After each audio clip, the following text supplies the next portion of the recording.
in the Jewish world, which is the Temple Mount. It's not the Kotel. People often make the mistake. They say our holiest place is the Kotel. No, our holiest place is the Temple Mount, where the temple both temples actually stood. And the Kotel is the retaining wall that goes around Mount Moriah, where people here in Jerusalem, Tisha B'Av is a very big day. Everything is closed, restaurants, stores, and most of the population, especially, it's noteworthy that young people who do not define themselves as religious at all, but they fast on Tisha B'Av and they go to the Kotel. It's a big collecting point for people on Tisha B'Av. I was down there, down at the Kotel yesterday, and obviously the day before Tisha B'Av, many people come who won't be coming during the fast because it's very, very hot here, 35 degrees today. And so already like crowds and crowds of people who want to be in the place where the destruction of the temples actually happened. I want to address the question of what are we mourning for on Tisha B'Av? And we start with a basic principle. Rabbi Leib Kellerman says, Judaism is not a religion. Judaism is a relationship. Judaism is a relationship between the creator of the universe and us, the Jewish people. And it's kind of mind-boggling to even think that such a thing could be. That how can you have a relationship? How can human beings, our brain weighs 3 pounds, 1.5 kilos. How could we, so puny human beings, have a relationship with the infinite God of the universe? But that, in fact, was the whole reason Hashem created the world, because he wanted relationship.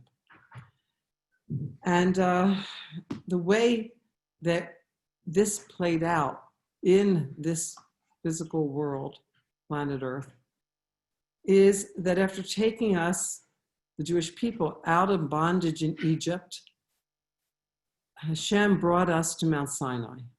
Now, Mount Sinai, what it was, of course, we received the 10 Commandments on Mount Sinai. There was this big sound and light show and thunder and fire, and people saw the sounds, whatever that meant.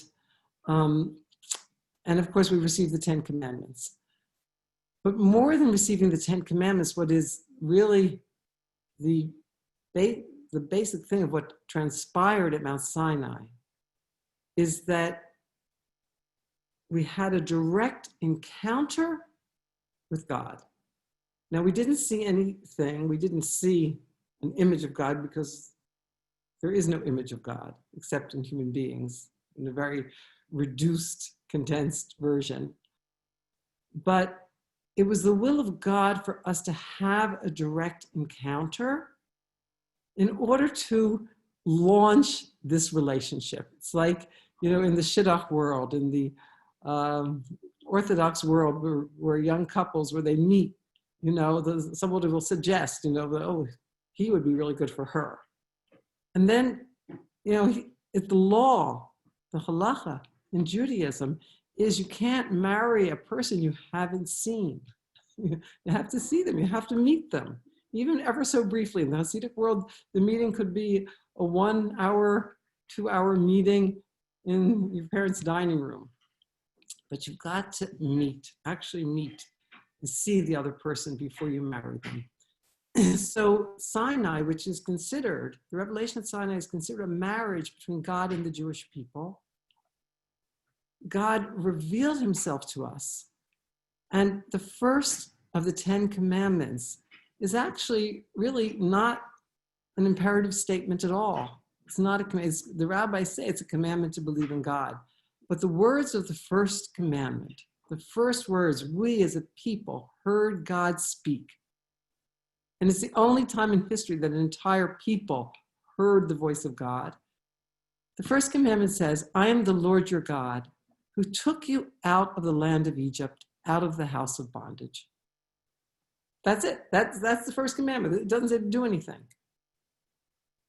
although, as I say, we understand it, the rabbis understand it as a commandment for emunah, for faith in God.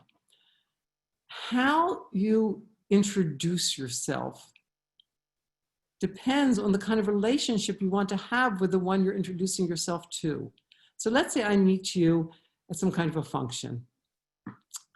How I introduce myself to you will depend on what kind of relationship I want to have with you. So let's say I want you to read one of my books. So I'll say, how do you do? I'm Sar Yocheved Rigler. I'm the author of Holy Woman, or the author of God Wicked. Because that's the relationship I want with you. I want it to be the author-reader relationship.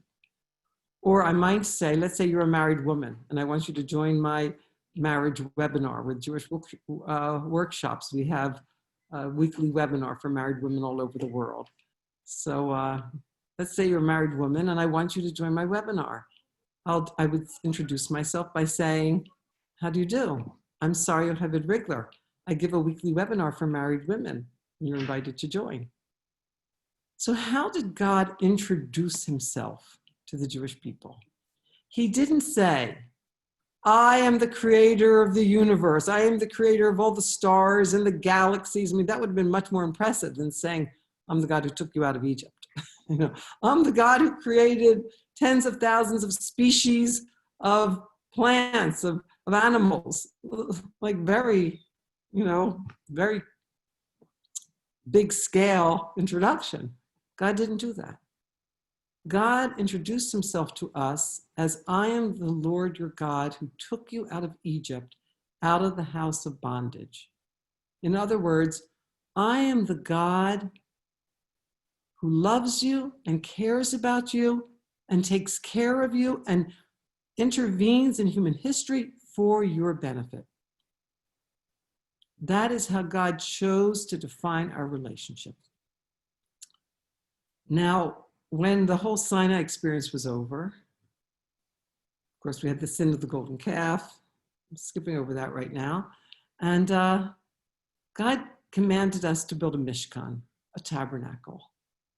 The tabernacle was meant to be a portable Sinai.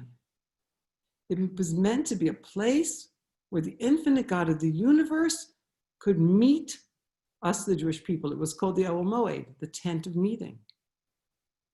The commandment to bring the incense in the Mishkan was, and I'll, this amount of incense, and I'll meet you there. It was supposed to be a place, again, where we could directly feel the palpable presence of God. That was what the Mishkan was meant to be. The Mishkan was eventually replaced after we, the Jewish people, entered the land of Israel. Not immediately. First, the Mishkan existed for a long time, and then it was eventually replaced by the Temple of Solomon. Shlomo HaMelech built this magnificent, magnificent temple right here, near where I'm speaking to you from on the Temple Mount. The temple that had 10 miracles that always took place in the temple. For example, the smoke from the altar, no matter how the wind was blowing, the smoke from the altar always went straight up. There were sacrifices, which is a whole nother story we're not getting into today. Sacrifices, korbanos, which means, the word korban means to draw close. It was a way of human beings drawing close to God. But there was a lot of meat being sacrificed. There were never any flies. 10 miracles that took place there. No matter how many people crowded in to the place where, part of the temple where people were allowed to be, when it came time for it to make a full prostration, there was room for everybody. 10 miracles. In those days, while the temple stood, Hashem spoke to human beings. He spoke to the high priest. The high priest wore a breastplate that had the names of the 12 tribes of Israel on it. And when the king or some high-ranking person wanted to know the answer to a question, they asked God, and God answered by lighting up different letters on the breastplate. In addition to that, there was a lot of communication direct communication between God and human beings. We know there were prophets. There are the prophets that we read about in the Bible who gave messages for posterity. But in addition to that, the sages tell us that there were as many prophets in ancient Israel as there were Jews who left Mitzrayim, who left Egypt, which were 600,000 men plus women and children. You're talking like 3 million people. That's how many prophets existed in ancient Israel. The sages say everyone was either a prophet or the child of a prophet. There were schools of prophets. So we had a situation of divine immanence. God was palpably present in our midst. There were no atheists. There were idolaters, but there were no atheists. Nobody denied the existence of God or questioned the existence of God. I love the metaphor that an atheist debating the existence of God is like a fish debating the existence of water. Water is invisible, and God also is invisible today. But God was not invisible when the temple stood. I mean, we did not see a form, but we had palpable manifestations of the divine presence in the temple. And through the temple, the word of God manifested through, in the Holy of Holies, it came through the top of the ark cover. So there was this divine immanence. You could talk to God. You could hear God speaking to you. If you, of course, not just like any old way. There were schools of prophecy that taught you how to do it, how to get into a kind of meditative state where you could actually hear the word of God. And God talked to everybody. I mean, even among the prophets of the Bible, you have, Isaiah was a very prestigious person, but Amos was a dresser of sycamore trees, like an ordinary rural person. Someone once told me there's no such thing as an ordinary Jew, so I'm going to erase that, delete that word, ordinary. Amos was not ordinary. No Jew was ordinary, but he did not have a prestigious status in society. God even talked to Rashayim, evil people. One of the most amazing stories that we have from the sages is that, after King Solomon died and his son inherited the kingdom, 12 tribes, Yerucham ben Nevat split the kingdom. He took the 10 northern tribes and made a different kingdom with himself as king.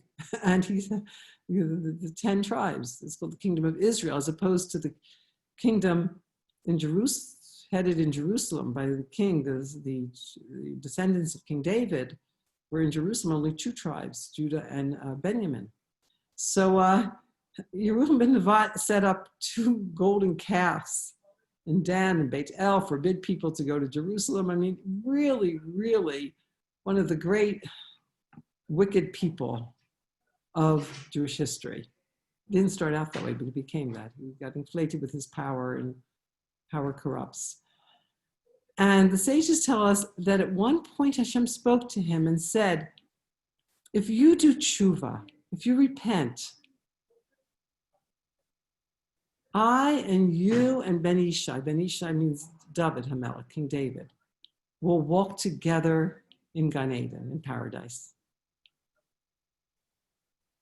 like he talked to this wicked person and just said, just do tshuva and we'll walk together in paradise, you and me and David. And with such chutzpah, Yerucham ben Nevat replied, who will go first? You can imagine that was chutzpah. And Hashem replied, David will go before you. And Yerucham said, I'm not interested. I'm not interested. But the mind-boggling idea that God would talk even to someone like that.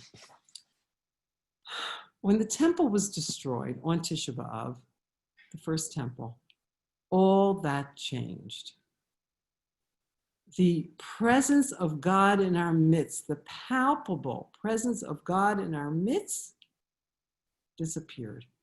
It was like a fog descended on us. You know, in the fog, I don't know how much fog you get in Australia. You get fog here sometimes in the Judean hills. You can see, but not so well. And that's what the new reality became with the destruction of the first temple. It's like divine revelation was replaced by divine hiddenness. And this has been our state, our lamentable spiritual state since the destruction of the first temple. Even when the second temple was built, 70 years after the destruction of the first temple, Ezra and Nehemiah came back from Babylonia, and with a small proportion of the Jewish people, we built the second temple. Herod, centuries later, King Herod made it like very beautiful and magnificent, but second temple was nothing like the first temple. The 10 miracles of the first temple did not exist in the second temple. The second temple did not have the Aron Kodesh. The Aron Kodesh that existed in the Holy of Holies during the first temple times had in it the 10 commandments that God himself engraved. Like an amazing thing. They were inside the Aron Kodesh, the Ark. And even the broken pieces of the first tablet, Moshe came down the first time and broke the tablets when he saw the sin of the golden calf. Even those broken pieces were in the Ark, called the Ark of the Testimony. King Yoshiahu, before the Babylonians came, hid the Ark. We think that it's somewhere in the subterranean caverns of Harabayat, but we don't know exactly where it is. It wasn't in the second temple. Second temple was nothing like the first temple, to the extent that according to Rambam, Maimonides, during the 410 years that the second temple existed, people still fasted on Tisha B'Av for the destruction of the first temple. Even when the second temple existed, according to Maimonides, people, the Jews, fasted on Tisha B'Av. Because what happened when the destruction of the first temple was that God left us. It was less like a destruction of a building than it was actually a divorce. I once accompanied a friend of mine who was an alcoholic. This was in Boston decades ago. I accompanied her to a meeting of AA, Alcoholics Anonymous. And they have speakers. Speakers will start out saying, I'm so-and-so, I'm a recovering alcoholic. And they tell their story of how they got on the wagon. And at that particular meeting, there was actually a Jewish woman. I was really surprised. I mean, decades ago, I really didn't think that Jewish women were alcoholics. But this woman, Joan, she told her story. In the beginning, she drank vodka. You couldn't smell it on her breath. Her husband didn't know. She was married with 2 children. But eventually, she drank so much that it became obvious to her husband. I mean, she would be like in drunken stupors. She couldn't function well. And her husband warned her that if she didn't stop drinking, he was going to leave her. But she thought, oh, are you kidding? He's crazy about me. He's always been crazy about me. You know, he'll never leave me. This went on for some time. At one point, finally, she woke up from a drunken stupor. She may have been out for a day, 2 days. She woke up and she saw that her husband and children were gone. He had really done it. He had left. And she still thought, she told us, she still thought, oh, well, you know, he'll come back. Of course, he's crazy about me. He didn't come back. She got divorce papers. This is very much like the story of God and the Jewish people. The prophets over and over again warned us. You're doing sins, major sins, murder, adultery, idolatry. You've got to stop, or you're going to destroy the relationship you have with God. But we were like, oh, God loves us. God always loved us, you know? And then it happened. Now, it's not really like a divorce, because a divorce, you cease to be married. Hashem who married us at Har Sinai, at Mount Sinai. Hashem never divorces us, because the bond between Hashem and the Jewish people is an eternal bond. So what we have is a real separation, a real distancing. It's not a divorce.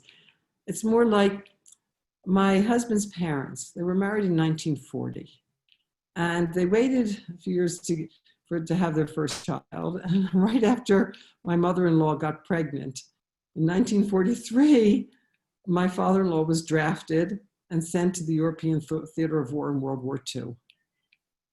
And my mother-in-law moved back to her parents. She was in her 20s, a young bride, and she gave birth to a child, a son.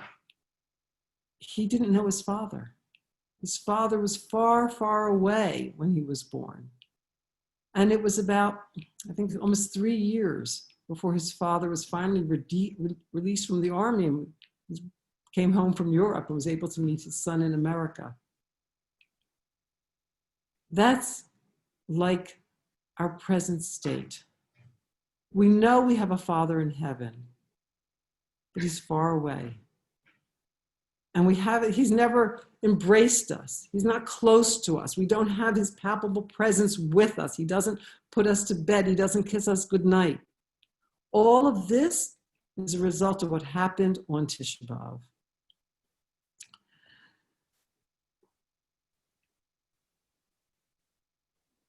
Rabbi Aaron, who I understand will be following me today, and I wonder if he'll tell the same story, but he tells a story that I think is very, very significant, that he had a student who became religious and who got married here in Jerusalem. And the mother of this student, who was not only not religious, but she prided herself of being an atheist, she came to the wedding and she walked right up to Rabbi Aaron and said to him, "I don't believe in God." And she thought Rabbi Aaron would start debating with her, trying to prove to her that there is a God. And instead, Rabbi Aaron replied, "If that's the world you want to live in, then that's the world you'll live in. If you want to live in a godless world, then that's the world you'll live in. It's our choice." The truth is, it's all of our choices. All of us get to choose how much of the time we want to be in relationship to God and how much of the time we want to be in a godless world. What do I mean by that? That like COVID-19 has come upon us. I know in Australia, you've had a really good record, much better than any place in the world. During the first wave, Israel also did very well, but we didn't give credit to God. Everybody was saying, "Oh, it's our prime minister, it's our self-discipline as Israelis, we're used to dealing with catastrophic threats, No credit was given to God. God was not in our picture, and now the second wave is hitting us very hard. So COVID-19, it came out of a lab in Wuhan, China. And the question is, was it deliberate? Was it accidental? Putting God in the picture, living in a world where God is God, means whether it was deliberate or accidental on the part of the Chinese, God is in control. When we talk about God in Judaism, we talk about monotheism. The first commandment is what I've told you. The second commandment, you should not believe in any other forces except me. That means not believing in political forces or financial forces or nature, because God can do anything he wants with nature. Although he set it up and keeps it going, he can do what he wants. So when it comes to COVID-19, we have to see that too is from God. What is he? He's trying to do something. The question is not why. We don't ask why, but we ask what. What does God want us to learn from this? What does God want our response to be to any situation? Any situation in our personal lives or in our national lives, the question is, what does God want me to do? So, the plagues in Egypt, we read in the Bible, God said repeatedly, I'm sending this plague so B'nai Yisrael, so the children of Israel will know that I'm God. Everything that God does, he does so we will have God consciousness. Now, again, what we're mourning for on Tisha B'Av is that God is so far. He's not, palpable to us. He's so hidden, he's so concealed in our lives. But I'm going to leave you with one suggestion for how to bring God into your life, even under these dark times of post-destruction of the temple. You can talk to God. You can do what's called hitbodedut, which means talking to God out loud in your own language, in your own words. This is in addition to praying from the Siddur, the Jewish prayer book. Talk to God out loud. Start out by thanking him. I start out every day by thanking God for 5 things that I never thanked him for before. And then talk to him. Tell him what's on your mind. Tell him what you're worried about. Tell him what you're fearing. Tell him what happened yesterday, that altercation you had with your spouse or with your child or with your boss or with your friend. And ask him what to do. Talk to God. Talking to God is possible to do in these days. And that will build a personal relationship with God, which is the divine will. God wants to have a relationship with us nationally, as the Jewish people, and individually, each one of you. And you get there by talking to God in your own words, from your heart, in your own language. It's called hitbodedut. I suggest you start out by doing it like 5 minutes a day. Of course, you have to be alone. But so in Australia, it's winter, so maybe it's cold. Maybe you can't go out to your backyard or something. You have to find a room where you're alone, or go for a walk, bundle up and go for a walk. But it requires 5 minutes a day. What this will do, and then you extend it gradually. A few months from now, you go up to 10 minutes a day, 15 minutes a day. Hitbodedut has become the highlight of my day. And everybody who practices it tells me the same. It's the highlight of their day. So I'm suggesting this as what to do to rebuild your relationship with God in a world where the temple no longer exists. And proximity to God is not easy, but it is possible.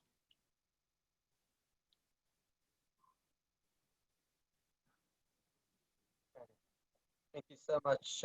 Rebbitzin should have a meaningful fast, and please God, it should be our last Tisha B'Av that we have to commemorate, and she should be celebrating in Beit Shlishi Hashana Haba. Thank you so much. Amen. Amen. Okay, I'm just waiting for Rabbi Aaron, who I think is on. I'm just looking for him. Just give me.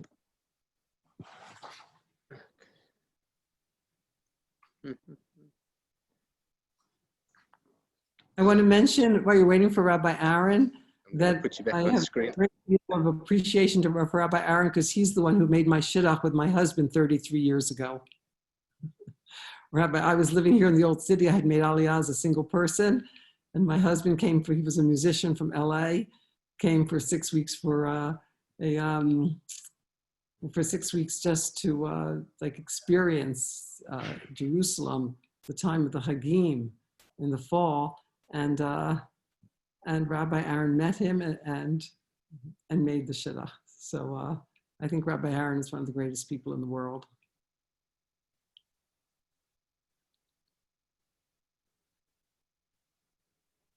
Okay, Rabbi Aaron is on. I've just got to look for him. Give me 2 seconds. Okay,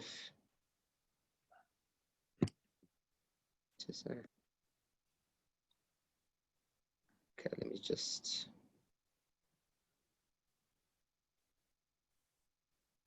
Okay, just give me. I'll let you go. Rabbi Aaron, if you can hear me, I can't find out. I've got a lot of Davids on, and I can't see you on the screen. So if I can find you, I will. Oh, there we go. Okay. And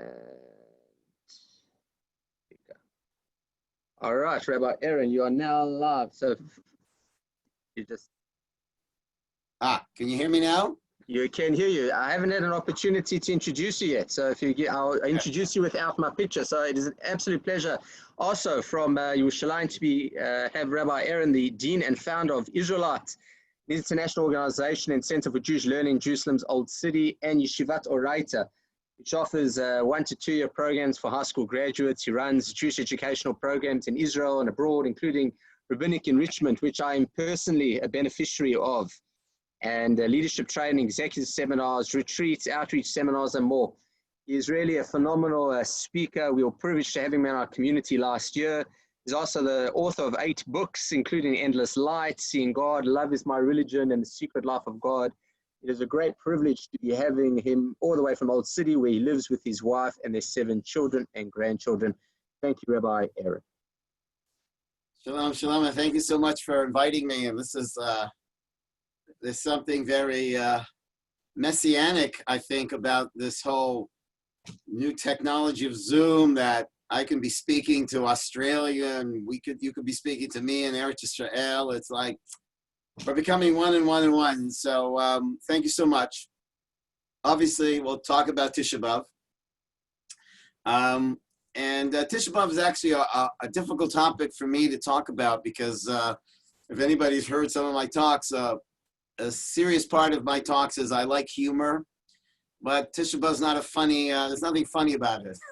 So I don't have a really great introductory joke to my Tisha B'Av class. So we'll just go right into sadness. The obvious question that I think most people will ask is, why the grief? What are we mourning over? I've never seen this building. And so how can I mourn a building that I never saw? And even if I did see a building, how do you mourn a building? What does it mean that I'm mourning a building? So the first thing is, there's an interesting midrash that I assume I'll just go very quickly. And historically, Tisha B'Av is the day that the first temple was destroyed and the second temple was destroyed. But also, our sages tell us that it was on Tisha B'Av, on this day, that the spies came back. Moses had agreed to send spies to the land of Israel to scout out the land before the Jewish people went in. But the spies came back and delivered a very disappointing and discouraging report. And the people started to cry. They didn't want to go to the Holy Land. There was 2 spies that did not, and they encouraged the people, but the other 10 had greater influence. And so there's a very disturbing, I find it disturbing, oral tradition where God says, you cried for no reason on this day. I will make this a day that I will give you a reason to cry. And when I heard this oral tradition, I didn't like it. I mean, you're not allowed to say that, you're a rabbi, but I had a hard time with it. It was like, it sounded terrible. It just sounded like a really bad parenting approach. Like, you're not happy with the toy I gave you. You're crying about this toy. I'm going to show you every single year on this day. I'm going to make you cry for a reason. It doesn't sound good. It sounds vengeful. And so I've contemplated this midrash. And this is what I believe it means. I believe what it means is that Hashem says, you don't know how to cry. And one of the most important things in life is to know how to cry, and know how to cry over that which is worth crying over. And, I don't think there's anybody in the world that doesn't want to be happy. And very often, and there's so many people in the world that are depressed, and very often people think that they're depressed because they don't know how to be happy. I actually think that the reason why a lot of people are depressed is not because they don't know how to be happy, it's because they don't know how to be sad. And because they don't know really how to embrace sad and how to be sad over what's really worth being sad over, that turns into depression. I'll give you an example. There's a woman that did my program, Israelite, and the first day she walked in, she was a rock. She was very tough. You could just see it on her face, a toughness to her. And I didn't know what that was, but it wasn't for me to pry. And after about 2 or 3 days of classes, she came up to me and she said, can I get some time with you privately? I said, sure. And she said, I want to tell you a story about me. She said, my father died when I was in my mid-20s. And I was very angry. I was very angry at God. I was very angry. And I decided that I wasn't going to let it get me down. So from my father's funeral, I went straight to the office. And I didn't mourn. Did I make a mistake, Rabbi? I said, you know, quite frankly, forgive me, but there is a toughness to you. And I believe it's because you didn't give yourself the gift of grieving. That the way to heal a broken heart is to accept that broken heart, to embrace that broken heart, and cry. Learn how to be sad over the things that are really worth being sad over. Because when we're in denial of the things that we're sad about and things that we should be sad about, eventually we end up becoming depressed. And my parents passed away about 10 years ago already, and they passed away 9 months between each other. Very devastating time for me. And I remember during the mourning period, one night before I was going to sleep during the first 7 days, the Shiva, there was this realization inside of me that I was feeling in my tears a deep joy. And how can you feel joy while you're lying in bed crying over the loss of your parents? The joy is I know how to be sad. And I'm sad over what's really worth being sad. And I wouldn't want to trade that moment for another moment, because there's something very powerful, very beautiful, and very real about sadness, and also very real about happiness. And I remember in my first book, Endless Light, a fellow wrote me, because in my book I have a chapter about happiness.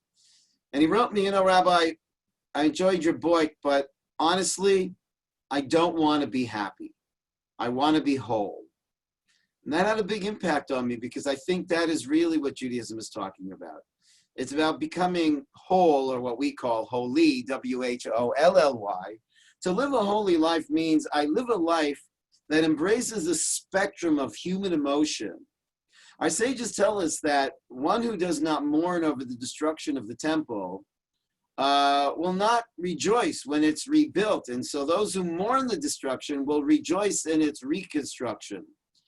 And that's because you don't know happiness without sadness. That's how we experience, you know, if I were rich and all my friends were rich and everywhere I lived was rich and I never met a poor person, then I wouldn't know I'm rich.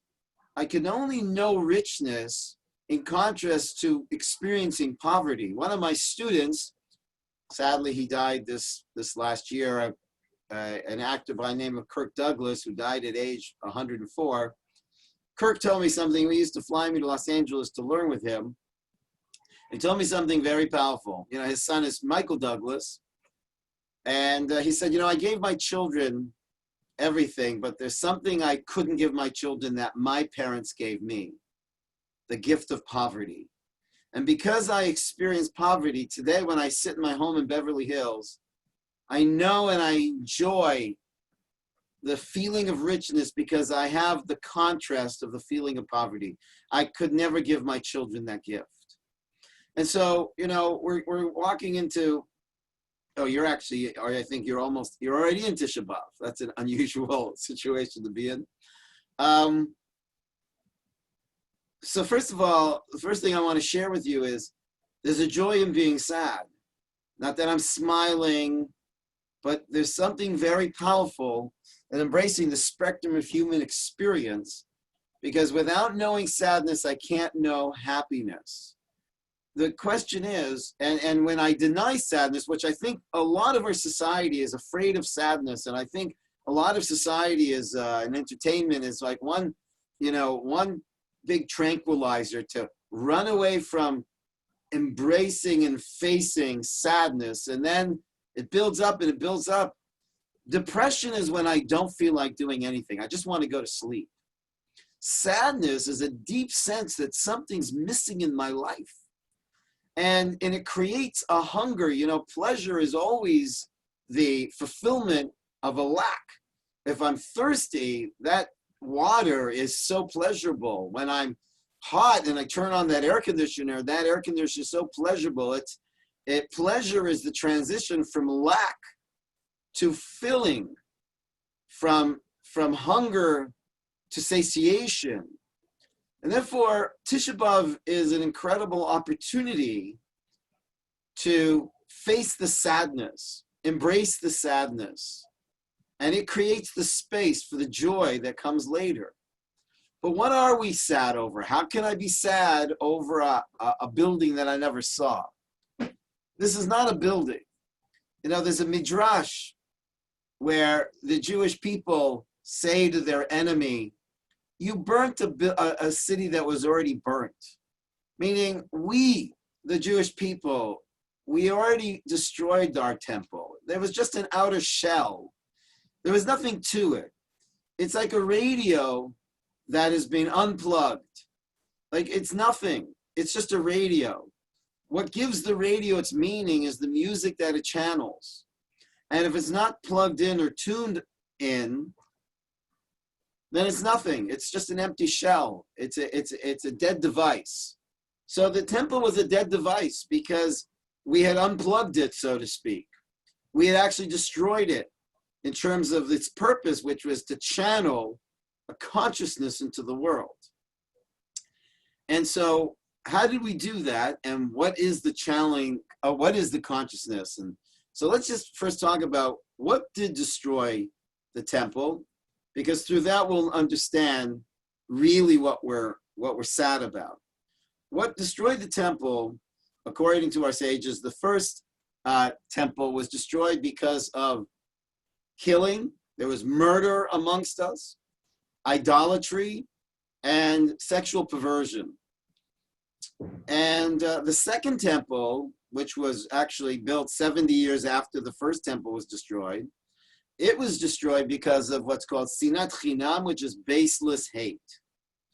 What do all these have in common is going to give us an understanding of what was missing and why the temple was really an empty shell, and what we're actually mourning is this music, so to speak, that the temple was channeling into our lives. So the three cardinal sins, murder, sexual perversity, and idolatry, really correlates to two types of violations. One violation is loving my neighbor, murder. Another violation is loving God, idolatry. If you really loved God, you wouldn't go looking for other gods. And then the third violation is not loving myself, because sexual perversion means if I loved myself, I wouldn't do this to myself. A friend of mine who works in outreach and works with young professionals, he asked them a very interesting question. He said, let me ask you something. How long would you need to know somebody before you would lend them your car? So some people said, I'd never lend anybody my car. Some people said, well, if I knew them for a year, I would trust them with my car. Some people said, whatever. He said, okay. He said, how long do you need to know somebody to trust them with your intimacy and be with them intimately? That was a shock, because sadly, there were people that found themselves in bed with someone they just met that night at a party. So you mean that you trust them with your body, with your intimacy, with the most profound moments of emotion, but you wouldn't trust them with your car. You don't love yourself. So these are the three sins. They are sins of love, and that is what the temple is about. The temple is meant to be a channel or an indicator that we are living with God consciousness, that God is present with us. Because it says in the Torah, it says that Hashem says, build for me a tabernacle, which was the original structure from where the temple eventually evolved into a temple, of not a tabernacle, a temporary dwelling, and I will dwell in them. Hashem never said, I'm going to dwell in a building. I'm not interested in dwelling in a building. I'm going to dwell in them. What does it mean? How would I know if I am experiencing the presence of God in my life? For instance, I've never seen gravity. I don't know what gravity looks like, and it doesn't look like anything. How do I know gravity is in my life? Because I feel a force pulling me down. And I've never seen God, and we never will understand what God would look like. But how would I know if I am in the presence of God? I feel a force pulling me up. I feel a force arousing me to love. Because that is really the feeling of God in our lives. Because God is not some invisible man in the sky. The Kabbalah teaches that God is the soul of our souls. In other words, each and every one of us is an individual soul, but a facet of a universal soul, which is what we mean when we say God. And so if I felt the presence of a universal soul permeating us and penetrating us and embracing us, then love would be the natural emotion that consciousness would generate. And so when we don't love each other and start killing each other, and we don't love God because what connection do I have to God, and I don't love myself, then I don't need a temple. So what we're mourning is love is gone from the world. The presence of God has left the world, and the implications of that, the direct indication of that, is a world that loves to hate more than it loves to love. And that's just devastating to think about how much hate is going around in the world. And but you know what? Interesting. The second temple was built 70 years later, which means that the Jewish people fixed that mistake. But in the second temple, they made another mistake that was even more devastating than the first three mistakes, because the temple is not being rebuilt. And our sages tell us the generation in which the temple has not been rebuilt means they are continuing to participate in the crime that destroyed it. It's as if they too are destroying it, because again, it's not about a building. When the consciousness is there, when the music is playing, we'll need a radio. Until the music is playing, what good is a radio? Nobody's listening. Nobody wants to listen. And so the second temple was destroyed because of baseless hate. Now, what's baseless hate? I mean, people, they got good reasons to hate people. If you ask somebody, you just hate this guy for no reason. What are you talking about? I got plenty of reasons to hate this guy. Like anti-Semitism, people have plenty of reasons. They've documented the reasons why Jews have been so hated. Interesting thing about those reasons is they contradict each other. Like when I was a kid, I grew up in a non-Jewish area. The school I went to, I was the only Jew in the school, and I was beat up for killing Jesus. And I told them I don't even know the kid. I never played with him. And I killed Jesus. I was a little kid. And so they said that I was, they hated me because I was lazy, because I would take off Jewish holidays. But then they hated me because I worked too hard in class and I was too smart. Well, could you make up your mind? Am I lazy or am I hardworking? It didn't matter. It was an excuse. What is baseless hate? Baseless hate is I hate you because you're different. I don't hate you because you did something to me. I don't hate you because you threaten me and you might take the natural resources that are limited. I just hate you because you're different. That's like kindergarten mind. What's called in Kabbalah, mochim de katnut, means the mind of a kid. That's what destroys us. We're thinking like children, little children, because in a kindergarten, it's sad, but it's not uncommon that a new kid comes into the kindergarten, the kids are mean to him or her just because he's different. They don't even know him. They just know they're different. That's basic hate. I hate people because they're different. Now, the amazing thing about the Jewish people is we're the only religion that one of our most sacred texts is the Talmud that records differences of opinion, records arguments. To us, an argument is sacred. Well, how can you love each other and make arguments sacred? That's how much we love each other.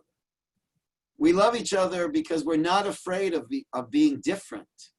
Not only that, we love each other because we're different. It's like, imagine you're a piece in a puzzle, and then this new piece shows up, and we go, oh, we don't like him. He's different.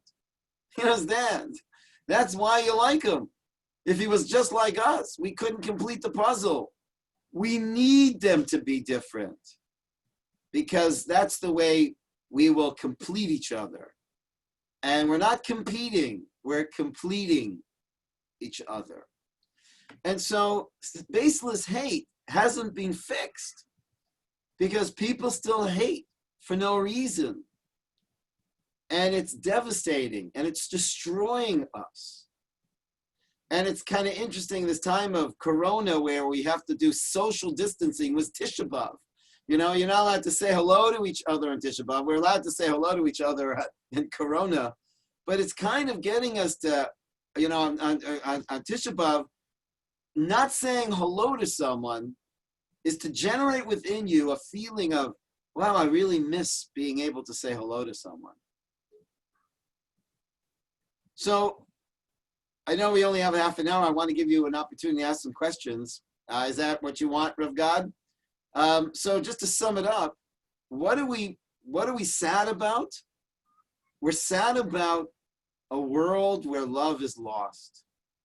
And we have to start, there's a cute comic strip, cute but true, Calvin and Hobbes, where Calvin says to Hobbes, hey, I love mankind. It's just people I hate. And the way we start with, this world movement of bring back the love, is we have to start with ourselves. We have to ask ourselves, what tiny task, what act of love can I do to me? Because when a person genuinely loves themselves, they'll start loving other people. It says, "Ahavta l'recha kamocha," love your neighbor as yourself. That means the prerequisite of loving your neighbor is to love yourself. And I believe the reason why we hate people that are different is because we're deeply challenged that maybe I'm not good enough. Maybe they think I'm different. Maybe I'm different. And I'm afraid of being different. And so this is a time to mourn the loss of love and to practice, starting with ourselves. Just come up with one act. Ask someone you know, what one act can I do to treat myself better? And what tiny act can I do to treat somebody else? And my little challenge to you all is, after you hear these classes, I would like you to do one act of love. We all have our cell phones. We're in a world where it's so amazing. I challenge you to think of somebody that you write, maybe just one line saying, I appreciate you. You mean so much to me. Something specific. I remember the day you did this for me. I want to take this opportunity. Just that one thing would change that person's day. It would be a word of love. And that would be the beginning of building and rebuilding the base of Mikdash. So thank you so much. And it's a real honor to be able to share from Jerusalem to Australia. And I'm a big fan of Rav God. He's a very clear thinker and a loving heart. And you are blessed to have a rabbi like that in your community. So I don't know, do we have time? We have, according to my time. A few more minutes. I've opened up the chat, so if anyone would like to ask some questions, the chat is open now. They can ask it. I'll just share a story, Rabbi, which the first time I met you, not so much you met me, was on Tisha B'Av close to 20 years ago, where Israelite was running Shurim in the German hospital, right there on top of the stairs. And the hospice there. And I remember that it was one of your colleagues was speaking, and I knew your Rabbi Friedman, Rabbi Benny Friedman, and went to go listen, and I said, wow, you know, I feel sorry for the guy who has to follow Rav Benny. And then you came on, and I was like, wow, to not only reach the bar, but to lift it higher was something very impressive. So just that's my Tisha B'Av story with you, our meeting some years ago. All right, so okay. All right, any questions? Okay, the first question through, Rabbi, I'll leave it to you. Oh, you mean I should read the question? Okay, well, what do you think God's message is about the pandemic is? Right. Look, I don't know. I think there's nuances for everybody. But one of the best answers I heard is the world has become, you know, just an Eastern idea, yin and yang. I don't know which one's which, but one is more feminine, one is more masculine, one is more conquering, you know, the world has become too much about conquering, accomplishing, and we're missing that kind of being present, being now. And this is forcing us. I mean, I had 5 trips scheduled for this summer, and they're all gone. And I've never spent so much time in my home in my life. And it isn't easy, but it's kind of being present with yourself, really facing yourself. There's no parties to run to, not that I was such a party guy, or bars to hang out with, which I don't hang in, but it's kind of like be with yourself and take a time to really reflect and ask yourself what really matters. Like a friend of mine said that his daughter told him that this has been such a wake up to her because she spent hours and hours of her life shopping. And suddenly when it's a lot harder to go shopping and a lot scarier to go shopping, she realized how much shopping isn't so important.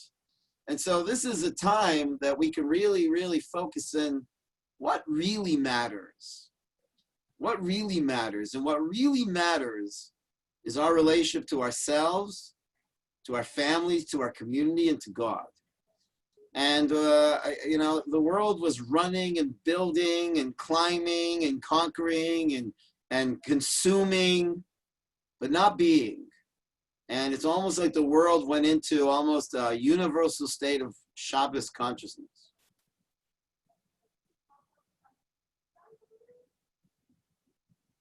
We have more time for questions? We have 1 more minute for questions. If there are any questions there, could be something like happened to Rabbi Akiva's students. That's the last one.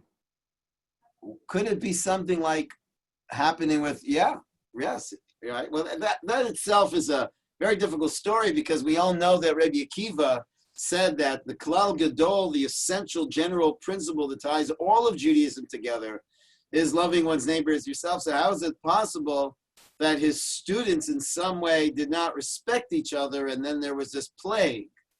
Whatever it is, you know, I am a believer that the teacher teaches as long as the student doesn't get the lesson. But when the student gets the lesson, the teacher doesn't have to teach it anymore. And I really do believe that a big part of the lesson is we have missed or understood what really, really, really should matter in our lives. And we've been kind of running and collecting, but I think it's now a time to stop, listen, and be in touch, and be very, very thankful for what we do have. And God willing, we'll learn whatever we collectively need to learn and what we all individually need to learn. So I'm going to thank you all for giving me this opportunity to share with you in Australia. And God willing, well, we won't be doing this next year. Next year, everybody will be here at the Beis Hamikdash, and the world will be a place that is filled with the omnipresence of God and the ecstatic emotion that generates, which is a real sense of love. So thank you very much. Shalom. Rabbi, thank you so much. It was an absolute pleasure once again to hear you. And please God, yes, as you said, we should all be in Yerushalayim, at Israelat, in the Writer, coming to see you over there. Look forward, please God, to be joining you, having you back in Australia as well. Now it gives me great privilege to hand over to John T. Blackman, who is going to take us on a virtual tour of Israel. John T. is a very well-known, popular tour guide in Israel. Many of us have had the privilege of being on tours with him in Israel, as well as he was spent a number of years on Shlichut here in Sydney. And without further ado, I'm going to hand over to John T. Thank you so much, Rabbi Krebs. And wonderful to be with all of you. I am looking forward to taking you on a tour of Yerushalayim and trying to understand a little bit about what the story is when we think about the concept of the destroyed Yerushalayim from 2,000 years ago. So without further ado, just perhaps one or two things I'd like to mention beforehand. For those of you aware of our family, tonight starts obviously Tisha B'Av in Sydney, and that is the Shloshim of our dear mother, Malka Bat Simalea, who just passed away 4 weeks ago.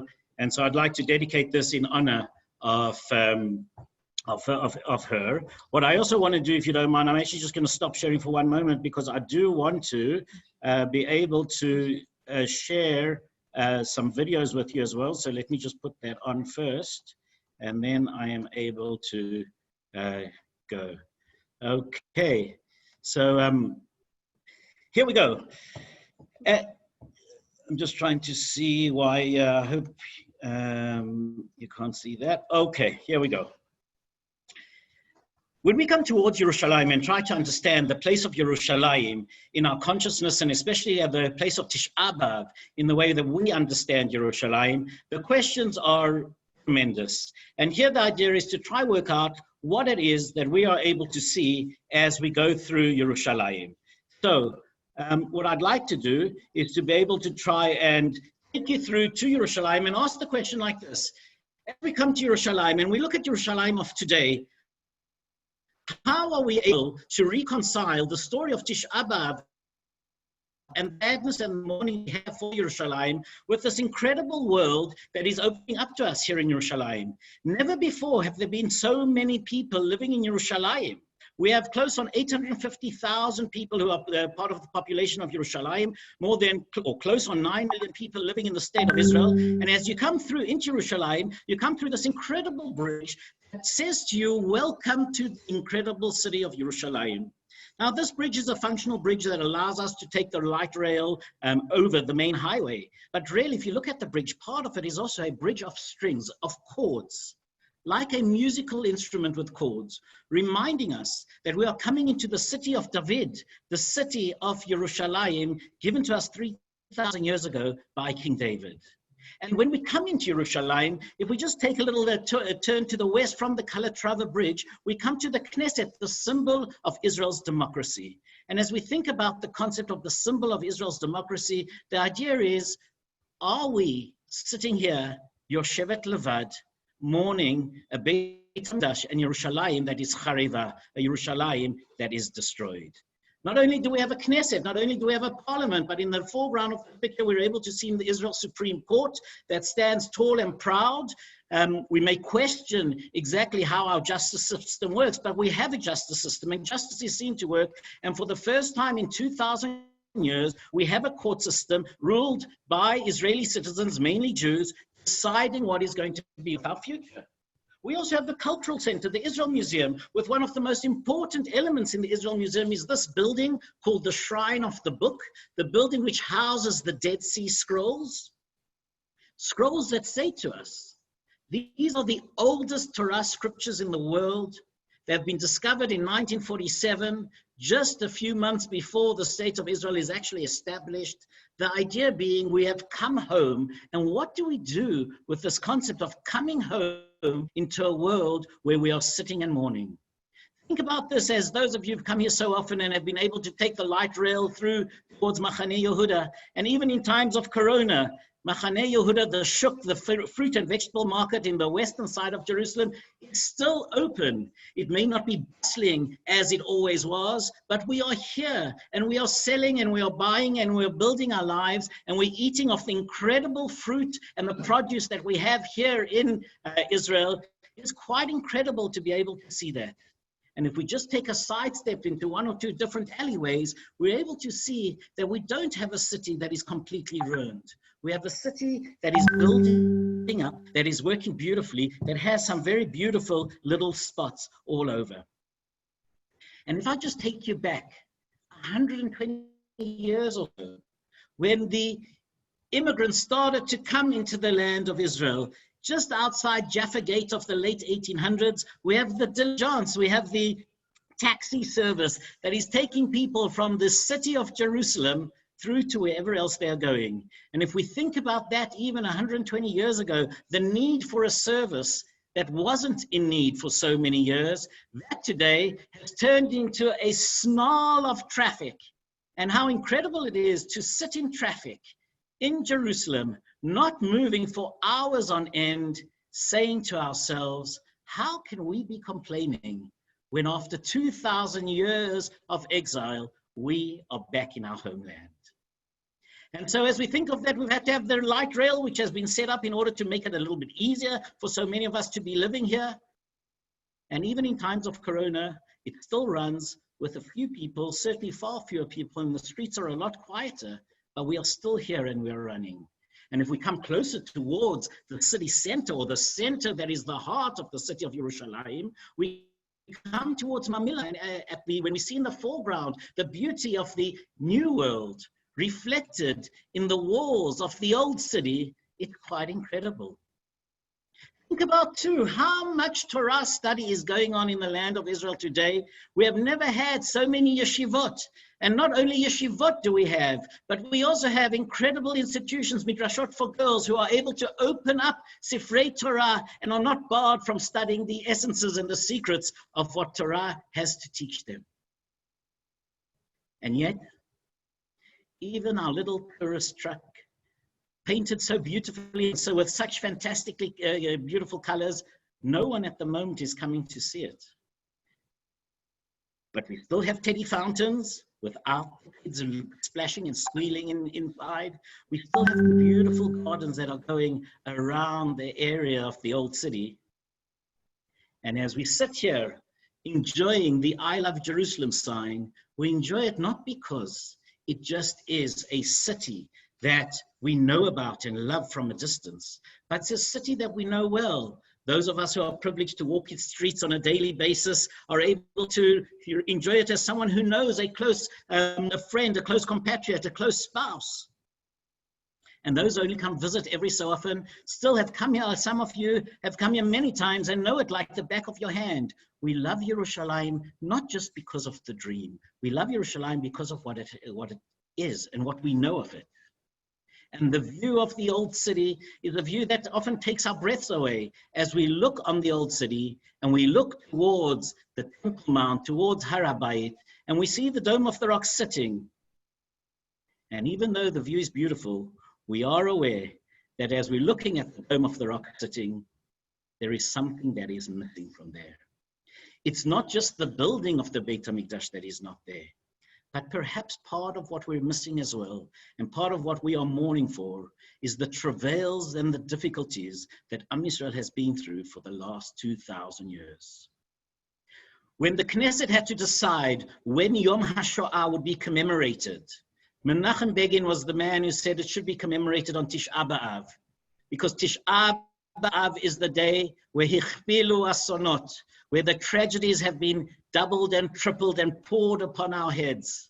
And so part of our tradition of Tisha B'Av is not just for a temple that is destroyed, but for the destruction of the relationship between us and HaKadosh Baruch Hu, between us and God, between being able to come to the temple and feel and know without a doubt that we are here and God is here, and perhaps it's not so difficult for us to understand what He really wants from us. Yet to be able to look upon the city of Yerushalayim and to understand the power of Tisha B'Av even in our day, I think that what I'd like to do with you is try to help you understand how do we get from this to focusing on the destruction of the Beit HaMikdash. As we look on Yerushalayim going up in flames, how do we relate to that? And so come with me as we'll go on a few steps. Partially, I went last week in order to video for you. And so we're going to go into certain spaces. Some of it will be slides as we've had until now, as we go on a journey trying to understand what Yerushalayim and Tisha B'Av mean for us. So as we climb the steps, from those of you who know the steps from Mamilla, we're climbing towards Jaffa Gate. As we go into the old city of Yerushalayim, we enter the gate that bids us come into the city. And we're aware too, today, things are very quiet in Corona times. There are hardly people around. The city of Jerusalem is quiet as never been. The city, the old city of Jerusalem, with not one tourist walking through because of such strange times.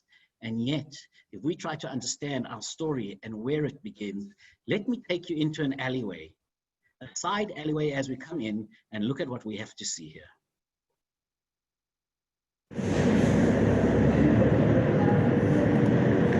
Okay, follow me, because we're going in this little alleyway where we're going to see something that is a little surprising. Usually the truth is this entire place is filled with a little cafe.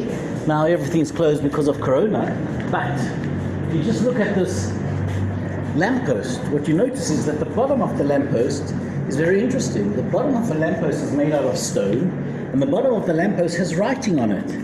Now the writing is not Ivrit, and the writing is not Arabic. The writing is, if you look closely, it is Latin letters. Latin letters means that these are English letters. Latin is from the Romans. And the truth is that what we see here, the actual clue that we need here is, look on the third line. Can you notice here it says leg 4-6, or here, look at this, leg XF. What's leg? Leg are our legs, absolutely, but leg is legio, legion. This is the name of the Roman legion, XF, 10th Legion Fratensis. The 10th Legion Fratensis is one of the legions that destroys Jerusalem. We are looking at a victory pillar created by the Romans to remind them of their victory over Jerusalem, over the Jewish people. And what happens is 2,000 years later, this pillar is somewhere in the middle of nowhere and gets placed here, right in the middle of this little courtyard, usually a cafe. It is the basis of a lamppost, but really, it's a story of history of, unfortunately, the Churban Yerushalayim by the 10th Legion Fratensis. As we think of that, here in the middle of just a side alleyway, you have a forgotten pillar of the victory of the Romans. Perhaps it's true because the Romans themselves, as we knew them 2,000 years ago, they too are to a certain degree forgotten and changed. And yet Am Yisrael is still here. And that is a powerful notion to remember. In order to really understand how it comes about that the Romans destroy Jerusalem, let me try and take you on a journey following Vespasian, the general who is set up by Nero to take over Judea and to destroy the rebels who are going against them. Remember, in the year 66 CE, the Jews of Judea rebel against the Romans. The Romans have been in here already for close on 100 years, not fully controlling, but almost like what you would say a UN force, a UN supervisory force, looking after the area, an international observer force, if you will. But as the years go on, so the Romans get more and more difficult and take their power. And when they take their power, they destroy. And so as Vespasian is sent by Nero to push down the rebellion, he lands in a place called Akko, just north of Haifa. And as you see towards the top of our map, you're able to see Akko. He lands in Akko. He will then take over the Galilee, take over the Galil, and he will come one of the major battles he will rule. He will battle is in a place called Yodfat. Today, a very, very small little kibbutz just outside Yodfat. Probably most of you have never been there at all. But it is in the spring of the year 67 CE that he destroys Yodfat. And the general of Yodfat, who is running the battle there, is a man called Josephus, who we will hear about very soon. Josephus himself was supposed to, as part of the culture of the time, was in order not to hand themselves over to the Romans and be taken as slaves, he was supposed to commit suicide. But he instead surrenders to the Romans and eventually will be the man who will write their history. And he will tell us many, many things of the story. So number one, Vespasian comes to Yodfat. Number two, he will then go over to the Golan. And in Gamla, where many, many refugees have come, he will come at the end of the 67 CE and he will destroy Gamla and destroy the population in the north. And after that, he will have a two-pronged attack. One going south from Akko on the west by the coastal plain, one from Gamla on the east, going down towards Bet Sha'an, known then in Roman times as Scythopolis, and then he moves down by the winter of 68. He moves down to a place called Qumran, where a group of people called the Essenes are hiding out, are living there, and he will destroy them there. Qumran is the famous site where we get the Dead Sea Scrolls from, and some of the earliest mikvahs that we discover are in Qumran as well. It is only after he battles in Qumran that eventually he will come towards Jerusalem. And it's actually not Vespasian who will destroy Jerusalem, it's his son Titus. But he will destroy Jerusalem in the summer in Tisha B'Av of the year 70. Why does it take close on 18 months from the winter of 68 to the summer of 70 in order to make that short distance from Qumran through towards Jerusalem? And so let me take you through to try understand it, and let me go like this. Think about as we're walking on our tour, we're going to look around and see what it is that we see around us. And while we're looking around, we'll try to tell the story. So I'm going to step out of the story of history to try help you understand the story of modern day Jerusalem and what tells us in modern day Jerusalem of what took place 2,000 years ago. Let's look here towards where we have the circle. The circle surrounds the old city walls of Jerusalem. And where you can see here, number 60, and where it says the Church of the Holy Sepulchre, this is the northwestern edge of the old city walls. Here's Jaffa Gate. Those of you who know the road well will be walking up against the walls and walking in this direction towards the center of town. Notice we have a star in the center of town in a place called the Russian compound. Those of you in the early years maybe spent a lot of time in the bars in the Russian compound. We're not going to talk of that, but we're going to try and talk of the story that we have there. And we're going to get back into the old city to try and work out from the extent of the Russian compound, how does Titus eventually take us to destroy the Beit HaMikdash? It's in the Russian compound that he comes to. Why? Because what we talk of the old city of today, which is ancient Jerusalem, there was no new or old city. That was Yerushalayim. Yerushalayim of 2,000 years ago was bigger than what we have today. It extended all the way to the Russian compound. And for those of you who perhaps aren't aware of the Russian compound, I'll take you there soon, but let's just go like this. It's Vespasian in the year 67 who takes over as general, and he puts together this incredible army, and he trains them like there is no tomorrow. However, he does not attack in the year 67. And why not? His generals who are underneath him say to him, we should attack right now. We've got these rebels going against us. We've marched on Gamla. We've taken over the north. Let's go down. And he says, we're not going to go down. They are fighting one another. And when the Gemara will tell us, Mikdash Sheni mipnei ma charev, mipnei sinat chinam, why was the second temple destroyed? And the Gemara answers, because of baseless hatred. That baseless hatred also came into political concepts and the ideas of how to work with the Romans and how to work against the Romans, and the killing that went on and the violence that went on. We were killing each other. And Vespasian says, why should I go against them? Let them kill each other. When they're exhausted, when they're finished, when they have no will or courage left to fight, that's when I will go and attack them. So he trains his army as if he's training for the Olympics. And Yosef ben Matityahu, who is also known to us as Josephus, he, in his book, The War of the Jews, will tell us parts of the story of history of Rome. We will find out some of the from Roman historians who are living there and writing. Try to put that together also with some of our sources. So, it happens that on June the 9th of the year 68 CE, Nero, who is the emperor of Rome at the time, commits suicide. And as he commits suicide, he throws Rome into disarray. Into such disarray that 68 CE in the Roman history will be known as the year of the four emperors. Nero will go down. Galba will take over and he'll be taken down. Arthur will come up and he too will be taken down. And Vitellius will eventually start to reign. Now, Vitellius is a kind of a character, a little bit like what perhaps many of us know from Achashverosh, a somewhat paranoid type of a character, a hedonistic individual who loves the good life. And there were some people who weren't happy the way he was running Rome.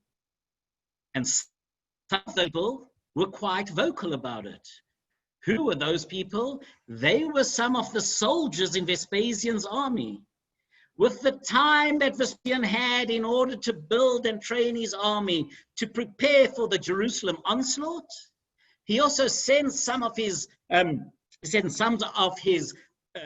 soldiers towards the east, towards Asia, and it is in Asia, in Eastern Asia, that eventually his soldiers will declare Vespasian as emperor. Our sources will tell us that two different individuals will come up to Vespasian, one of them being Rabbi Yochanan ben Zakkai, and will say to him that you are going to be crowned emperor this year. He's a general. He's in, fighting on behalf of Nero and then fighting on behalf of the other emperors that are there. And yet he's waiting because things are in disarray. He doesn't know what to do. But as his soldiers go against Vitellius, Vespasian will send troops who are stationed here in Judea to take over Jerusalem. He'll send them back to Rome in order to fight Vitellius there. And so the assault on Jerusalem is held back for another year.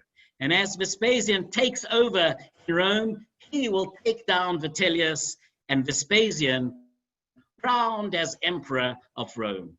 He knows no longer fight here in Judea. And so he will set up as the general of his forces, his son called Titus. Now, Titus doesn't have as much experience as Vespasian has. Titus, though, has incredible people around him. And what he does have is hunger. He has watched his father for the last 2.5 years trying to go against the Jews, and he hasn't been successful. And for the glory of Rome and for the honor of his father, he will attack. How does he do so? It's basically just before, it's the spring of the year 70 CE. It is just before Pesach. From 3 different directions, Titus will march on Jerusalem with 60,000 Roman soldiers. And so, Erev Pesach, imagine you waking up in Jerusalem and you see the sight of 60,000 Roman soldiers outside your city walls. How do the Jews respond? Well, walls are formidable walls of ancient times, and Titus cannot get through them easily. And yet he's convinced he will take this easily because he has 60,000 well-trained troops. And the Jewish rebels are not as well-trained. The Jewish rebels are also not as many in number. How are they going to manage? It is with stealth that the Jewish rebels manage. They keep on coming out to the Romans and running back behind the walls, attacking and coming back in guerrilla warfare. And Titus eventually, in an attempt to be able to take over Jerusalem, he will bring in everything he has, every new military technology that there is, including the catapults and the battering rams and what is called the testudo that you can see here, the tortoise-like formation that is almost the tank of ancient times. They will use whatever they can to try and attack Jerusalem. Where will they try to attack Jerusalem? That's why I showed you the map a little bit earlier. Those of us who walk down Rehov Yafo, who have spent many a night on the streets in Ben Yehuda, 2 minutes from there is the church of the Russian compound. And it is there that the walls of Yerushalayim from 2,000 years ago stand. How do we know this? Well, just in this area, a few years ago, the Bezalel Art Academy started digging in order to set up their new building. As they start digging here in Jerusalem in particular, if you find anything, you have to stop immediately. You have to give the archaeologists at least 90 days to see what they can discover. And if they discover something worthwhile, they may even stop you what you are doing. Anyhow, look at what they discover. And as you can see the guy with the broom in his hand sweeping up here, this is part of the base of what we believe is the wall of Jerusalem of 2,000 years ago. Just so that you can try get a concept, those of you know Ben Yehuda Street, where you can see our marking here. If we take a right down the green area, we'll get to Kikar Tzion. Just a little bit further over, we get to the Russian compound, what is called Finger of Og. Many of you may have noticed this as you've come either to the police station or to the court or just walked around there. The Finger of Og didn't belong to Og Melech HaBashan, Og the king of Bashan, that is mentioned in the Bible. But because of the size, it's the name it was given. However, we believe this Finger of Og is a pillar that was dug out of the ground and was supposed to be taken towards the temple area, either as one of the pillars that would hold up the colonnades of the Beit HaMikdash, of the temple itself, or perhaps of the area around it. Why is it still in the ground and not taken?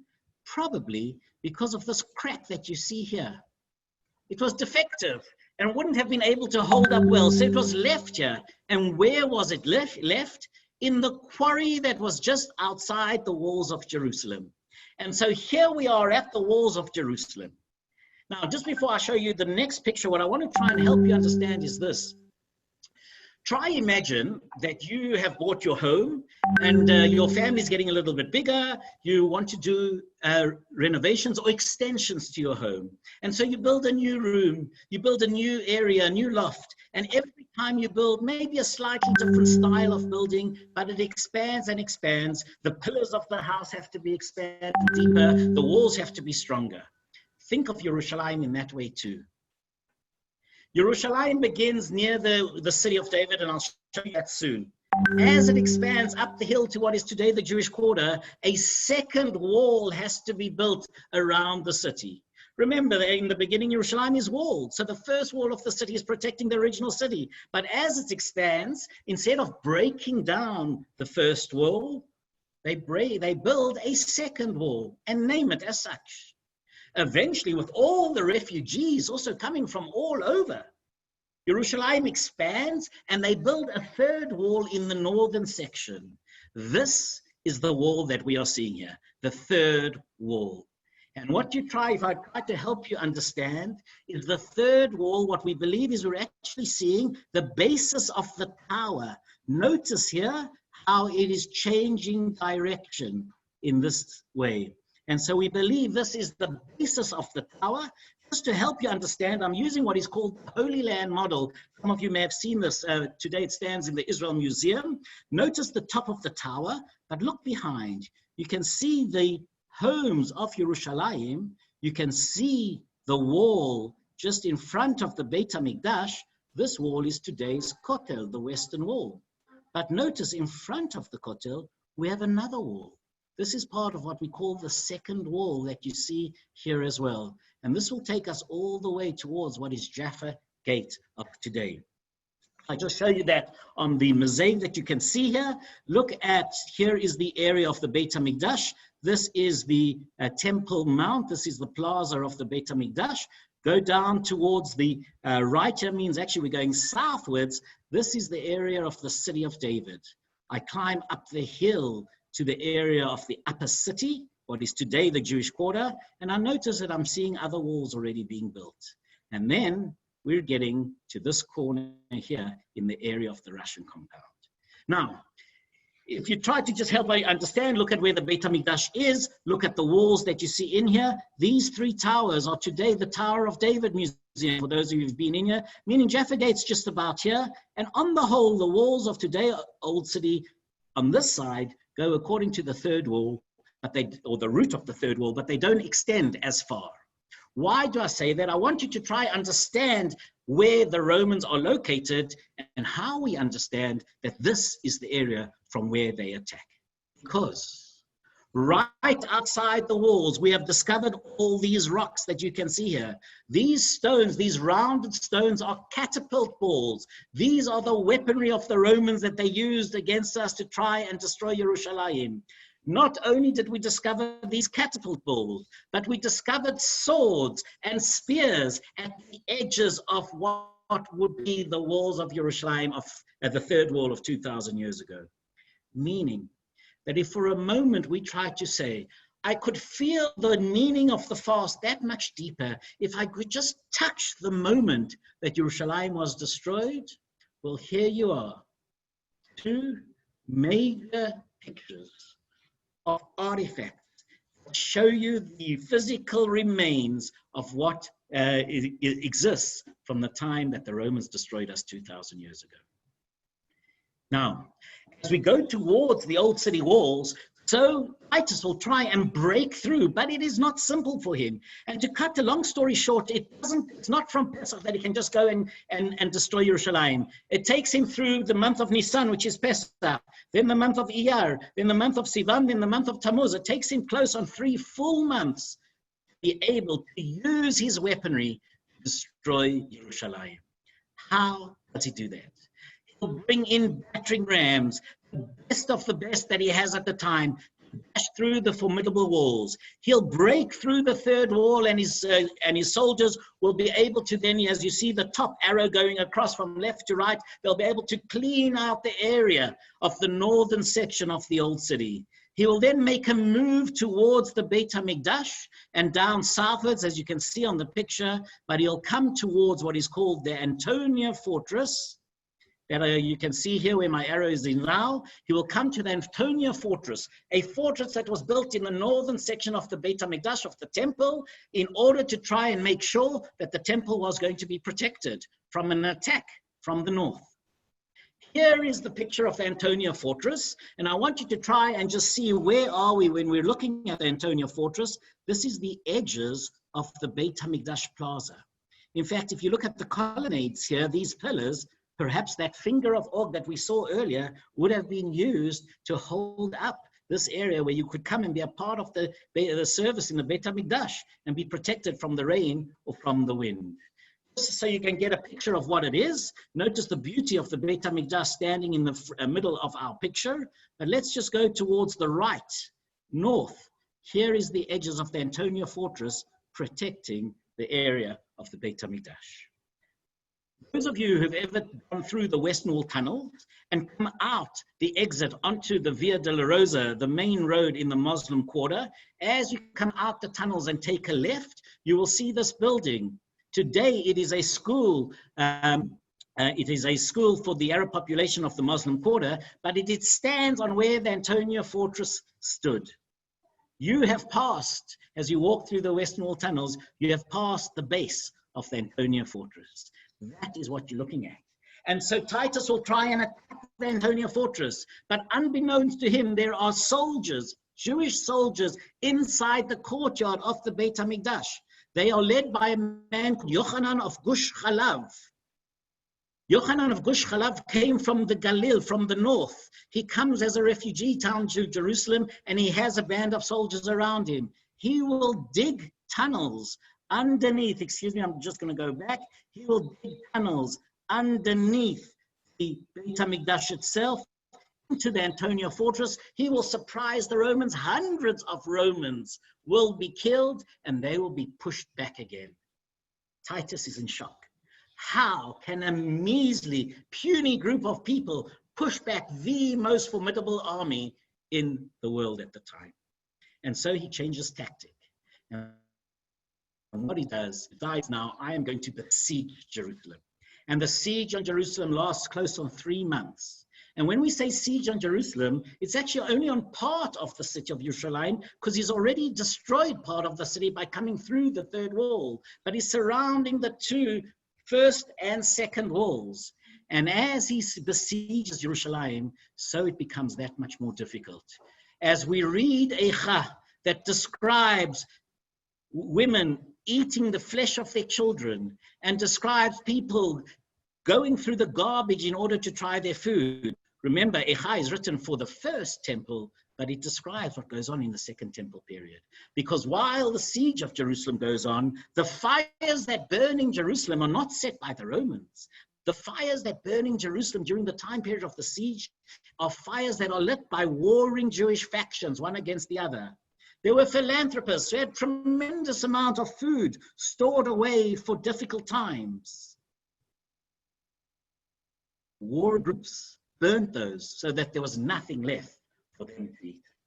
And eventually then, Titus will be able to break through the Antonia Fortress. And he's convinced that when he does Antonia Fortress, everything else will fall as well.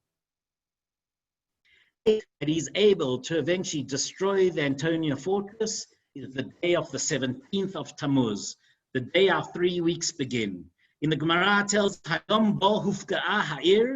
I put here the day the city was breached. It's not the first time Jerusalem's walls are actually breached, but it is the main part of the city, certainly the important structure, the fortress symbolizing the city is destroyed. And what's so important for us is that is the day that no longer can the Kohanim in the Beit HaMikdash continue to bring the Tamid, to bring the daily sacrifice. All service in the temple stops on the 17th of Tammuz. But we still hold out and we still fight. And it takes another 3 weeks from the destruction of the Antonia fortress taking over the city of Jerusalem and the Temple Mount. I'd like to take you on our tour, walking a little bit along so we're able to understand what it is that we're seeing. So again, we're going to step aside from history just for a little bit in order to see what it is that we see so that we can then understand the story of history much deeper. Let's look at the city of Jerusalem. We're looking from the south. When Titus attacked, he attacked from this side, from the background, from the back of the picture, he attacked into the northern area. Notice here is the Antonia fortress on the northern section of the Temple Mount. And here we have our Kotel, the western wall, leading us down to eventually Ir David, the city of David. Let us try understand what remains we have here that can tell us the stories of what we see of how Titus destroyed Beit HaMikdash. So as we look at the Beit HaMikdash, remember how Josephus describes it as this glorious mountain of snow made of this white marble with a golden crown on the top of it. We're looking from the east towards the west, and that's why the Kotel has so much importance, because the Shekhinah, the God's presence, was always west, and the whole service of the Beit HaMikdash, like our shuls face the Aron Kodesh and face Yerushalayim, in the temple, it faced the west. In our terms, that's where the Shekhinah resides. If we go towards the south, which means towards the left, we're looking at a beautiful building called the Royal Stoa, a building where people could come and watch the service if they didn't want to become a part of it. They could also, sometimes there were court cases that took place here as well. As we look at the Royal Stoa, a glorious building reflecting also the glorious light of the Beit HaMikdash. And right in front of the Stoa is the wall of the Temple Mount area, corner of the western wall. Here at another version, this is the southern wall, and this is the corner of the western wall that takes us towards the plaza area of the Kotel, where we daven these days. Just look, this is a slightly different drawing or illustration. So you see here the Royal Stoa at top, a gate put in there where we didn't see that in the previous one, and this incredible staircase, today known as Robinson's Arch, named after the archaeologist who discovered the base of this arch that we see right here. But what I want to do is I don't want to just take you on the tops of the streets of Yerushalayim. I want to take you underground. Please follow me as we go underground to try and understand what it is that we see of the story of how Titus destroyed Yerushalayim. Follow me as we go underground. We're going to see some of the evidence of the macro story, of the story of the destruction of Yerushalayim from the national perspective. Let's see where we're going. We're at the moment standing on the top of the ground, but we're going underneath ground. And in fact, we're also going to go back 2,000 years in history. So follow me. And as we go down the stairs, some of you who are lucky enough to be here will have been able to go through. This is from the city of David. So it's outside the old city walls, but we're now going underground. When I say outside the old city walls, this is outside the old city walls of today. But like I mentioned earlier, that the old city walls or walls of Yerushalayim of ancient times were further north. They also were further south than the walls that we have today. But let us stop for a moment and let me take you underground and just explain to you, though, where exactly underground we are walking. We're standing here, you can see the photograph, or at least the artist's reconstruction here, of what they think is the road that led up to Yerushalayim. Think about it like that, as the thousands and thousands of pilgrims would come to Yerushalayim, and they would say, Omdot hayu ragleinu b'sharayich Yerushalayim. They would be walking on the top of the street itself, with, as you notice, their animals that they were bringing for sacrifice, the chatzotzrot that were taking them all the way up to the city of Yerushalayim. But notice, underneath the actual road, we have a drainage channel. Basically, the drainage channel allows for the actual road to function properly, or the city to function properly. Where are we? We've gone under the road. We're actually going to be walking in the drainage channel. There's no water there today, but we're underground, walking through the drainage channel. And let's see where this drainage channel takes us as we walk underneath, step by step, underneath the road, up the hill. Let's see where we go. Follow and so me. As we go, think of it like this. Our ancestors of 2,000 years ago never walked where we are walking today. When they were here 2,000 years ago, they were walking on the street above ground. We have gone underground to see the infrastructure of what takes place here. And let us see then what clues are inside this drainage channel to help us understand the story of Tisha B'Av. If you look up to the ceiling, what can you notice? You're able to see an incredible archway. Basically, the arch protects that which is above. The idea being we have a street above us, and this drainage channel needs to be able to be strong enough, protected, so that nothing falls into it. However, notice every so often we do have stones that look like they've fallen into the actual drainage channel. Look at this stone that you see here. If you come up in this direction, I can show you another one. Follow me this way. You're able to see another stone that seems to have fallen, another stone that seems to have fallen, and you ask yourself, why have these stones fallen? What has happened? So follow me and let's see. And so as we go along the drainage channel, we're walking underneath the road, and yet we see these huge stones, these huge boulders in the ceiling. As we come towards the end of the drainage channel, we take a right, and suddenly we are stopped by a wall. What is this wall? Let's see here. Notice as we've climbed up, we've come through the drainage channel and we've hit a wall here. And as you look at the wall, notice the actual stones in the wall that you see here. Some of them are smooth, some of them are much rougher. What are these stones? Well, I can tell you this, the rougher stones are those people, those chiselers who chiseled and were paid per stone. And when they realized that the stone is underground, why bother chiseling even further? I'm still going to get the same amount, so they left it in the rough. There were those who thought their stones would be above ground, and they chiseled so it would look beautiful. But the question is, what is this that we're looking at right next to the drainage channel? So let's climb up the stairs and let's see what the answer is. And so as we go up the stairs, we're leaving the drainage channel, we're leaving the wall that is underground as part of an infrastructure, and we come out on the street. Notice, in fact, the cage that you see in the middle, that's exactly where we come out of that, of our walk, and we come onto this road. Where is this road and what is it we are looking at? We'll listen to this video and then we'll take it up after that. Look where we've come out of. As we came up the drainage channel, we came onto the street. And as you look at the street, what you're able to notice behind me, which is probably the most important element, is that we actually have the kotel, the western wall, behind me. And the stones that I'm standing on are stones that were once part of the kotel itself, once were part of the western wall. They came tumbling down as the Romans, in their last-ditch attempt to destroy the Beit HaMikdash, once they'd started burning everything, they pushed down the stones, and the stones came tumbling down here onto the 2,000-year-old street that we see right below our feet right now. And as you look at these stones, if you just look at the road itself, you're able to notice how the road itself is not 100% flat. Why is that? Because it covers the drainage channel. And those stones that you see wedged inside the actual drainage channel were stones that came from the kotel itself and came crashing down. And as these stones come crashing down as well, they break the road itself. And then when you look at the physical impact of destruction, I want you to think also of the spiritual and emotional impact of destruction on the Jewish people. The physical impact on the roads of Jerusalem reflect the spiritual and psychological impact of the destruction on the Jewish people.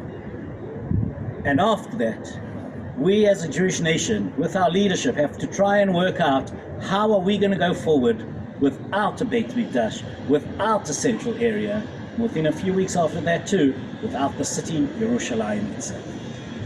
And so we've come onto the road itself and tried to understand a little bit about the destruction that we see taking place here by Titus of Rome.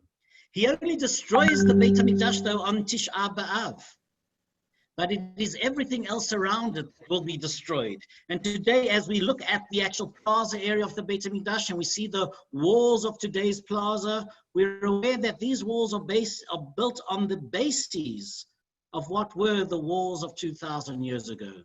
Today, where the Dome of the Rock stands is basically where the Beit HaMikdash used to stand. And if we go a little bit here to the left, here we can see the Kotel Plaza area where we daven, where we pray. And if we come down in this direction towards the south, this is the road that we've just been speaking about. And we were walking underneath that road. In fact, we started not inside the old city, we started all the way down at the bottom of this hill, cutting underneath the road into the old city, coming out right there.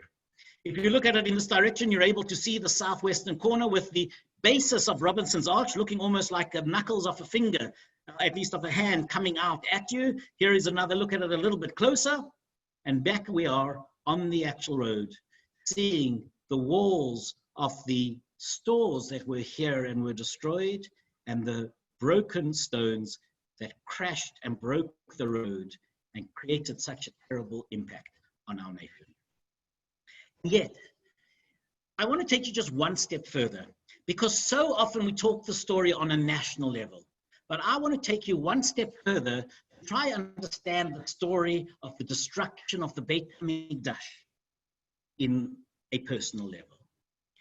Firstly, Josephus will describe that Tisha B'Av, one would have thought that the hill itself on which the Beit HaMikdash stood was seething hot from its base. It was so full of fire on every side. And yet, the upper city, today what is the Jewish quarter, that still stood. And so we stand outside Yeshivat HaKotel of today, for those of you who know it, a learning center right overlooking the Temple Mount area, but in the Jewish quarter. And let us see, what are the remains here? What does it tell us about the people who lived here and who experienced the destruction of the Beit HaMikdash and eventually the destruction of the city of Yerushalayim?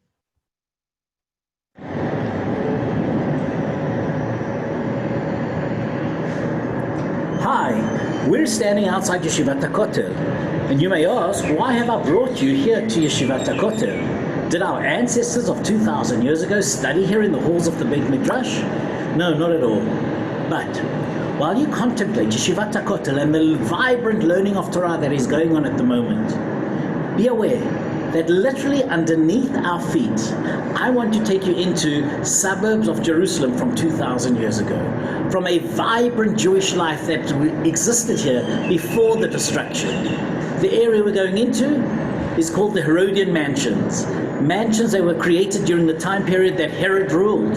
We're going to try to understand what was the vibrant, essential, personal story of the people living here 2,000 years ago. So, follow me. And as we go down the stairs of 2,000 years ago, going down into a residential area, an area that we can call a little bit a complex of townhouses. A whole lot of different complex homes. The archaeologists believe we're looking at 7 different family homes and structures. What is it that we discover here? Listen to this, please.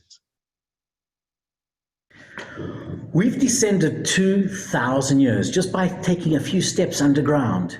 We've come to an area called the Herodian Mansions, named after King Herod because it was built during his time period. The idea is this. On the one hand, we speak about the national story of the destruction of Yerushalayim, but we also want to try and understand the personal story. Who lived here? How did they live? What remains can we find that can help us understand who these people were or what their daily life looked like? So, if you just take a look next to me here, you're able to see some mosaics. Mosaics on the floor are saying to us this. It's like a Persian carpet. It's handmade, it's specifically commissioned. The people who would be able to afford something like this are people who are wealthy and are into aesthetics. Not only do you have one mosaic, you have 2 mosaics. And if you look a little bit further ahead, you're able to see that the second mosaic actually takes us into a bathhouse. Who has a private bathroom in their own house? It was unheard of 2,000 years ago. And so part of the story we're trying to understand is who is here and what are they interested in. So if you just follow me, I'd like to be able to take you to another section here of this home and see what do they have here. They've got the bath, they've got 2 mosaics, and those 2 mosaics lead you to the mikveh that we see below us here. Who has a mikveh in their own home? And we have to conclude that these are people who are interested not only in that they have the wealth and the money to be able to do so, but they're interested in Tum'ah Tahara, and therefore they'll have a mikveh in their own home here as well. One other clue that tells us that the people living here were interested or were concerned about halakha is if you look at the actual mosaics themselves, you notice they are very different from any other mosaics that are coming out of the Roman Empire at the time.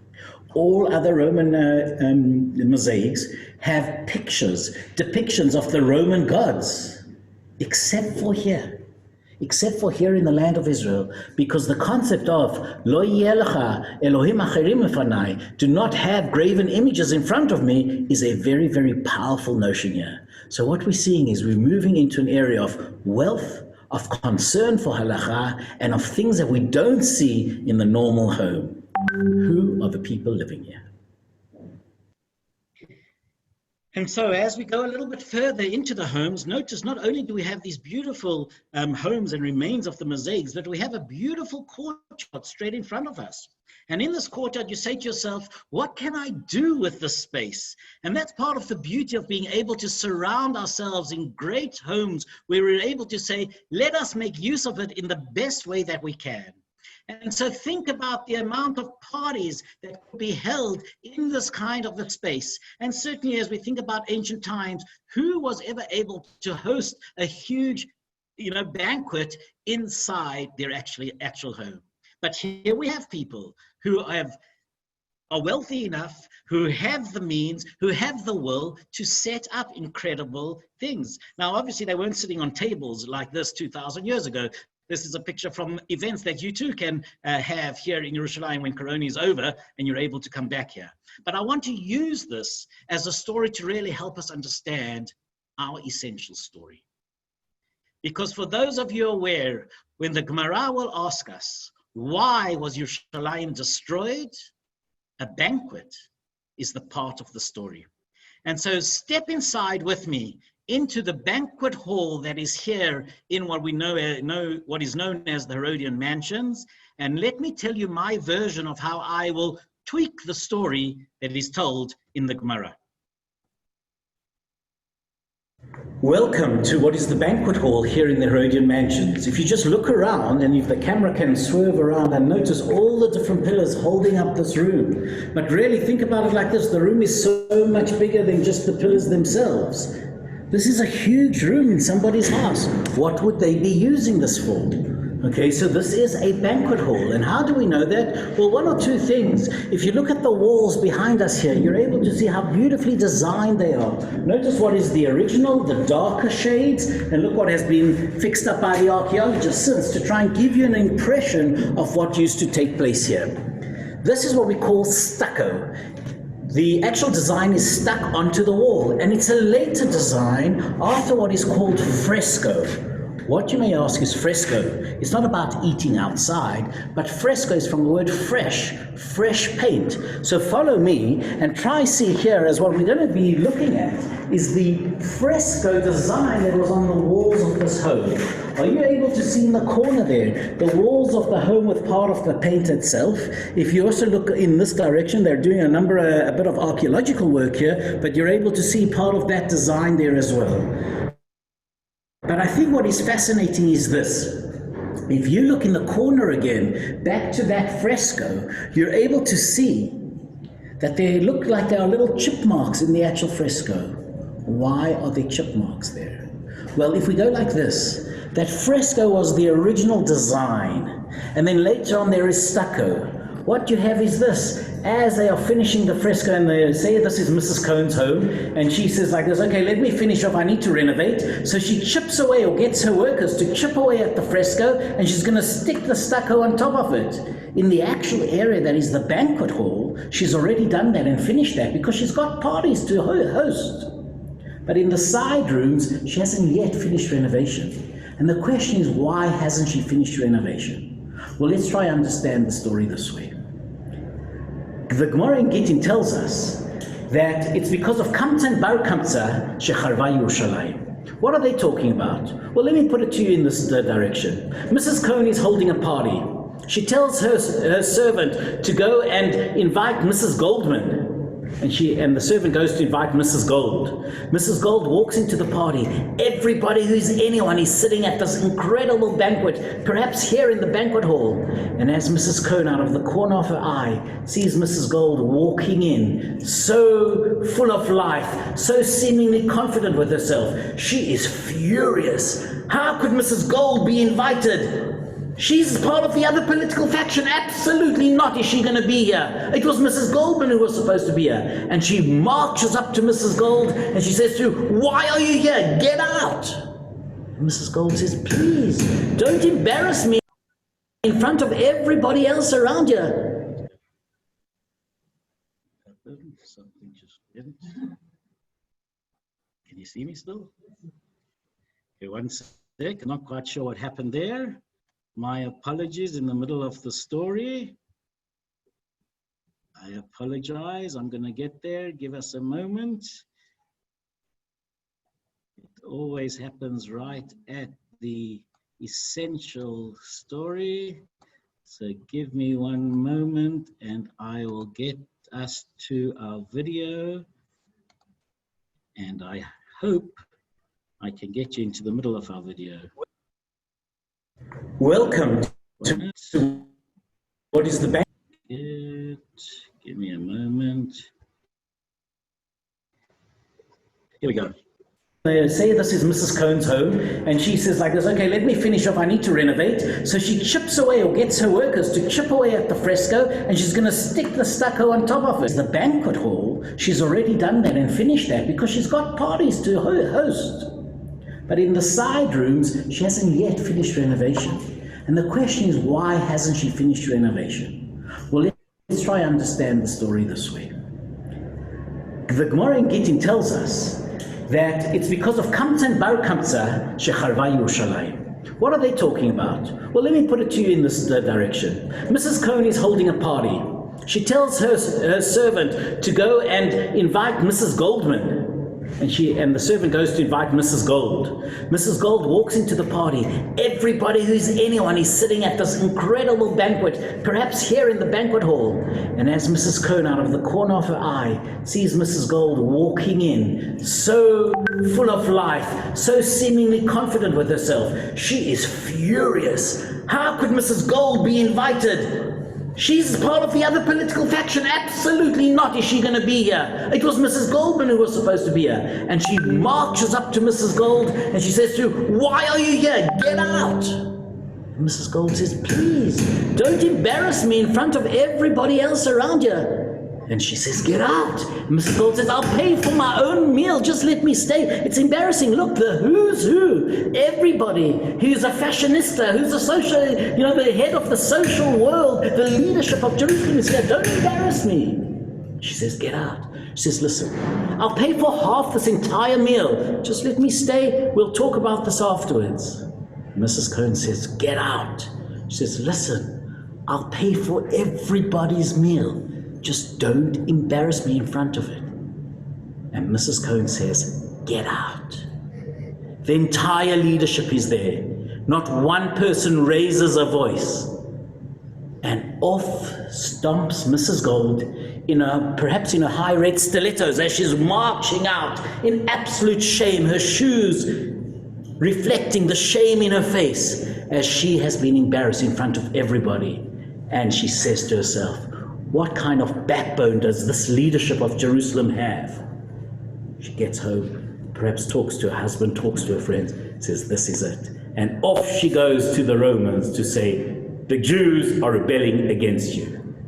And as we hear that the Jews are rebelling against you, so the Romans decide, this is it. We are going to attack more vociferously than ever before. The idea being, Yerushalayim is destroyed, and as you look at the picture, you're able to see a beautiful wall, painted in beautiful fresh design, destroyed by the fire that destroys Yerushalayim. And yet, the Gemara tells us that when Titus destroys the Beit HaMikdash, the temple, it is a destroyed building that he has destroyed, because we already took it apart. We took ourselves apart. And in the fractious this unity that we had, we took ourselves to a place that others, the Romans, were able to overcome us. But as you look at the actual remains of destruction, take a look at the picture.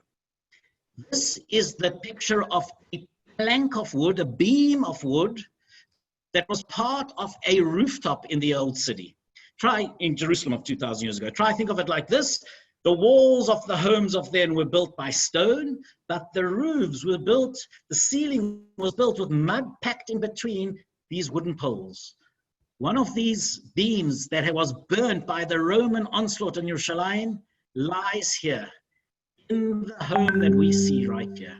And as you look at the picture, those of you who've been in the Rodian mansions will have seen this picture there. Notice the man in the background, how he's picking up with tweezers, pieces of perhaps mosaic or perhaps of the ash of Yerushalayim. And in the foreground, you can see the remains of a charred, burnt piece of Yerushalayim. That's how it used to look. But once it was exposed and there wasn't mud covering it, over the years, the actual beam is now on the right-hand side in the cabinet. You see it falling apart. Even the remains that tell us of the destruction of Yerushalayim are falling apart in front of our eyes. And so we have a reconstruction on the side. Just as a personal note, I'll throw out like this, that for those of you who know my brother Davy and Deborah, when they were getting married, I remember them standing at the chuppah here in Yerushalayim, and the Rabbi Rav Lichtenstein rolling up a piece of paper and lighting it. And at first I thought to myself, although I'm not sure I should say this live, but I thought to myself, why is the Rabbi lighting a joint at David and Deborah's wedding? Little did I know that what he was doing was taking the ash of that paper and putting it on the Chatan's head, put it on David's head. It was the first time that I'd ever seen that minhag, which is a minhag of Yerushalayim. The idea being that when we get married here in Yerushalayim, not only do we break the glass to remember Yerushalayim, we put ashes on our heads to remember the destruction of Yerushalayim. Every time I come here, I think of that moment. For me, a seminal moment, not just about our personal lives of the family, but about the story of Am Yisrael returning to our land and rebuilding, but remembering the destruction that is in front of us. And in one of the side rooms, discover in the wall, in the crevice of a wall, the spear. Try think of those who, have safes in their houses where they will hide a gun in order to protect themselves in a time of need. Perhaps this spear is in the crevice of the wall to protect oneself in case enemies are coming. And one of the inhabitants of this home runs to try and get the spear before the Romans are coming. But before she's able to get there, she stumbles and falls, flames engulf her. The picture of the skeleton of her arm that you see in front of us was discovered in the ruins that we took here. In the ruins that the archaeologists were working through. And as we look at the picture of the arm, you think about how Am Yisrael was trying to protect themselves and couldn't. Not only were they destroyed in the upper city, but they ran to try and flee from the Romans. Josephus will describe to us how many mothers took their children and hid in the gutters, in the drainage channel, in the sewers underneath the street. Look at the street that we're seeing here. You can notice it isn't even fully excavated. It's parallel to the road that we walked through just a few minutes ago, and notice the drainage channel underneath. In fact, Josephus will describe when those survivors managed to hide in the drainage channels, hoping that the Romans would go and then they could eventually come out and breathe again, they heard the noise of those down in the sewers, and in their anger, they bashed through the road. Notice how beautifully built this road is. And yet, notice here, just one of the places where you can see the bashed down areas where the Romans bashed through in order to take out the last remaining survivors of Am Yisrael, of the city of Yerushalayim. And what was so thrilling for the archaeologists was what they discovered inside the drainage channel. These are cooking pots. And notice the olive oil lamp in the foreground here, a little torch that perhaps a mother takes to try and show her kids the way as they try to run and flee. The food that she takes with them, the last morsels that she has to try and feed them, they don't survive. They are all destroyed by the Romans. And thus Jerusalem falls. And if we recall the original pillar that we saw of the 10th Legion Fratenses that destroyed the Beit HaMikdash itself, we then follow our ancestors towards Rome. And here in the Arch of Titus in Rome, the arch that symbolizes the destruction of Jerusalem and the taking into captivity of the remaining survivors of Jerusalem, here we have our ancestors being taken into slavery as they are marched towards Rome, carrying the chatzotzrot, the trumpets that came from the Beit HaMikdash, the banners of the 10th Legion carrying them with their wreaths, their victory wreaths on their heads in the background, and Am Yisrael carrying obviously what we know so well is the menorah, the symbol of the lighting of the menorah in the Beit HaMikdash, the symbol of HaKadosh Baruch Hu's light and his spirit that is guiding us. And therefore, as we contemplate the million or so people who were taken into captivity, who were thrown to the wild animals or became gladiators in order to entertain the Roman troops or those in Rome themselves, we quote Eicha, Al ele ani bochia, eini yarda mayim ki gavar oyev. For these things I weep, my eyes run down with water, for the enemy has prevailed. As we remember the moments of destruction, and our ancestors, as the fear and the trauma that they go through and they take, we remember and we daven that we should overcome. And we're aware that we are lucky. We live with a Yerushalayim in Israeli hands, in Jewish hands. And yet, it's not all as it was. Hashem's presence is not as powerfully felt as it was then. Things are wrong and broken in the world that we need to fix, and we are so involved in that as this year extra challenges have come upon us. And so as we come towards the end of Tisha B'Av tomorrow, we govern and we say, Or Chadash al Zion Ta'ir, a new light shall shine upon Zion, and may we all be privileged to celebrate together, throngs and throngs of us all together, not scared of being close to one another, because we will be able to be protected with the divine light that was taken away from us 2,000 years ago through the shlichim, it seems, of HaKadosh Baruch Hu, through the Romans, but for whatever reason, it was Hashem who stepped back. And we ask him to come and step in again and take us to a place that is all good, is kulotov. Thank you very much for being with me. If there are any questions, happy to take them as well. Okay, thank you so much, John T. That was fantastic, and just thank you so much. It's been amazing. We've had upwards of 250 different Zoomers on over the course, and really all around at the end over 200 towards the end. Yeah. So, John T. and to other speakers and to the whole community and all our different congregations that have joined us this evening.